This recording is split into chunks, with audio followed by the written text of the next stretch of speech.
Dibawakan oleh Rosa, Show Bagus Asia dan syarikat ubah elok di Trend Interior Design. Okey, hari ini kita bertuah kerana ada tips ataupun formula tentang jual beli rumah dan juga mencantikkan rumah anda dari Cik Rosa. Bagaimana? Semalam kita telah berbicara mengenai penjualan rumah dan pembelian rumah. Jika anda tidak boleh membeli, maknanya kita tak galakkan untuk menjualnya. Tapi jika anda mempunyai masalah keuangan, anda boleh memikirkan untuk menyewakan seluruh rumah sekurang-kurangnya dalam masa setahun.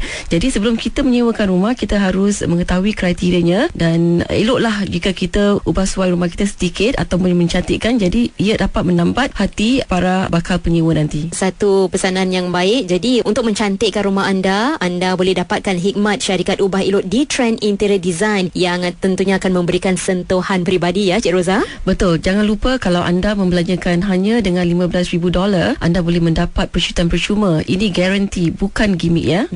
Okey, sekali lagi hotline-nya 945-666-97 945-666-97. Segmen ini dibawakan oleh Rosa, Show Bagus Asia dan syarikat ubah elok di Trend Interior Design.